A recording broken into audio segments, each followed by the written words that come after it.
Yo, it's your boy Vega Bomber, and welcome to Vega Bomber Land. Well, I've seen a movie this weekend, and you know I've got to talk about it, and this time I'm talking about Wonder Woman. Ah, yeah. So as you know, we're going to have about 4 to 5 superhero movies every year, and at this time and in this slot, we get Wonder Woman. Now, this movie was directed by Patty Jenkins, and so Patty Jenkins, you may remember from the movie, or directing the movie Monster, which was about one of the first female serial killers. And it was Charlize Theron, one of my favorite women to look at on screen, ended up winning an Oscar for her portrayal of this particular woman predator, if you will. And so, yeah, Patty Jenkins has been around. She's done some stuff. I can't remember exactly when Monster was. I know I looked it up earlier, but I forget now. It escapes me.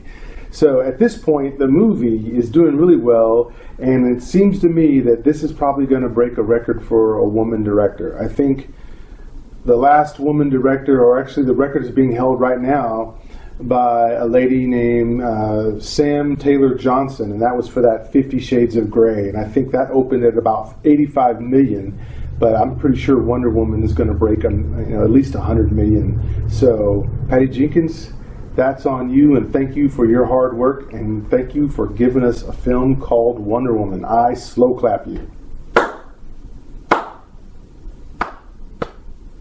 Now, Wonder Woman stars Gal Gadot, Chris Pine, Robin Wright, and Lucy Davis, I believe, as the secretary, if you will, of Steve Trevor, played by Chris Pine. And the length of this movie is about 2 hours and 21 minutes. It's rated PG-13, so parents, you can take your kids to this, but there are some adult kind of themes going on as well. But I think, you'll be okay. Just make sure the kiddo is under 6. There's just probably some questions they'll be asking you after this movie, but otherwise than that, it is fine. So let me talk about my overall impression of this movie, and then I'll give you my rating. So let's start with the pros. So let's get the easy things out of the way first. One of the things that you'll notice right off the bat is the color palette and the visuals in this film. So when they show you Themyscira, what you see is a wonderful, well-imagined world of just Amazons training, growing up, living together as a society. And they decided to get away from that, I guess, Batman v Superman palette, which seems to be just black and grays and brown. Well, not here. You've actually got some color in here. It's very surprising. It's almost Marvel-like how much color that you get. But even better than that is the story. And that's the second best thing I think about this movie, is you actually have a real storyline here. It's basically the fish out of water trope that you've seen before, or the stranger in the strange land. So when finally Diana, who is Wonder Woman, becomes of age and she ends up helping someone and has to get outside of her world, which I thought was interesting that they used the metaphor in this picture of a bubble. There was a bubble around Themyscira that protected it from the outside world. That's why nobody knew it was there. So it's kind of hidden. It's like once Diana Prince gets out of her bubble, she gets to see how the world really looks like. And I love that she's so naive at first and she doesn't know what's going on. The way Gal Gadot plays it is excellent. And let's just go there. That's like the third thing I liked about this movie in terms of the props, were the characterizations. I thought with the character of Wonder Woman, because she's naive, she's strong, she's fierce, she's a lover, she's also a thinker, she's all these things. She's very idyllic, and so you're rooting for her, because we can all remember that sort of an innocence. But not only is she innocent, she's got power. And just like that, I also have to give props to Chris Pine, as he was playing Steve Trevor. And, he was already in several movies. He's been in Star Trek. He was in the Disney one about the captain of the Coast Guard that went out on that one fateful night. And then, of course, my favorite movie, he was in Hell or High Water from last year, which is my favorite movie of 2016, easily, bar none. Check the video that I did about the best movies of 2016. You'll know exactly what I'm talking about. So I'll put a link there for you afterwards if you haven't seen that. But Chris Pine, I love it. Gal Gadot was able to play off of him. The chemistry between the two was excellent. You could see that these two pretty people would definitely, you could see them getting together. It wasn't kind of stupid. It wasn't kind of like, come on, these two are getting together, right?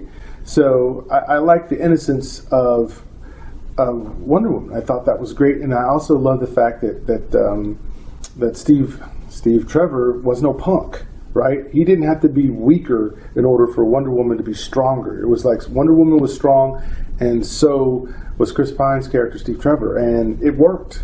And there was no, hey, but I'm wearing the pants, get out of the way type thing. It's like there was some respect there. And so I think Patty Jenkins for directing the crap out of that, for making sure that we got a good portrayal of what it looks like for people to be able to submit to each other and at the same time, lead when they needed to lead. And it was all based off of, hey, this is a job for you, this is a job for me. And it was able to be handled and handled well, I think, because that could be a tricky part for a movie like this.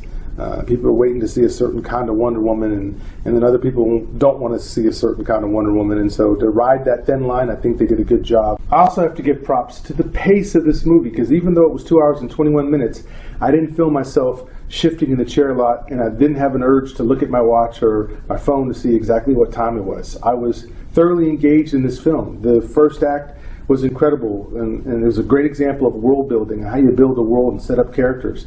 And I would say the second act was incredible in terms of turning up the tension and showing that tension rise to a certain level to create some urgency for the third act.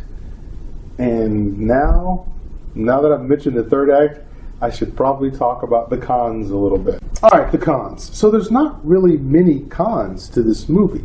I would just say there's probably majorly maybe 2 or 3. And one was the use of the slow-mo in the fight sequences. So in the fight sequences, you really don't need to slow down every fight sequence. It actually looks better at full speed, because then you can see the impact better than if you just do the... Right? It's kind of like, come on, don't do this every segment. And I got to say that was kind of annoying, because in the film, that's what they did. Almost every fight scene, they just had to slow it down to show you the kick coming in, or the punch, or the sword thrust. And it was just kind of like, okay, you just reminded me I'm watching a film, and you just reminded me that it was a comic book film. Because up and before this time, I was willing to take the leap of faith that, hey, this could kind of happen maybe. But that brought me right back. And I would say that the other con would just be that the third act of this film just really didn't hold up to the first and the second act. The first act was great at world building. The second act was great at mounting the tension and letting you see her fight, and she was great. But then the third act, once again, suffers from like superhero fatigue, I would say, because the third acts of these movies are so predictable, and the villain trying to talk to the superhero and all this other mess and trying to explain them. It was so tropish. Now, don't get me wrong, that doesn't mean that this was a bad movie.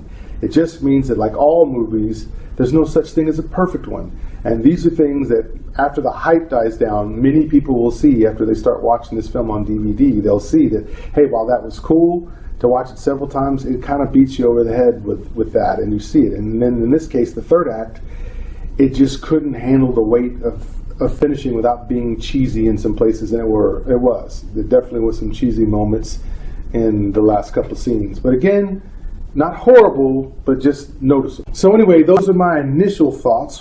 What did you guys think? Why don't you just meet me down in the comments section below, and we'll chat about it. We'll talk about, was Wonder Woman as big of a hit as you thought it was, and where does it rank in terms of all the DCEU movies? I'll tell you right now what I think.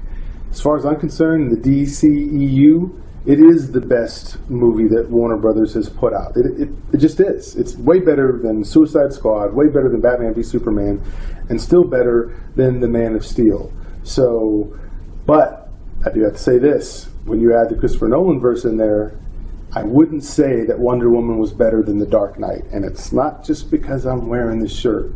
It's just that I think that The Dark Knight ages well. You can still watch it now and just be just enamored with the villain as you are with the superhero. And in this movie, Wonder Woman's great. Her villains, not so much, but doesn't mean the movie sucked, because it didn't.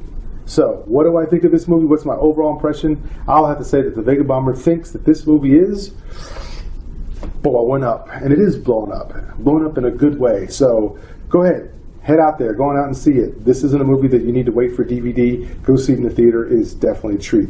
So anyway, real quick though, before I bounce out of here, let me know. Have you subscribed yet? Check your subscriptions and see if you've subscribed or not. Sometimes I do that. I think I'm subscribed to people that I'm not.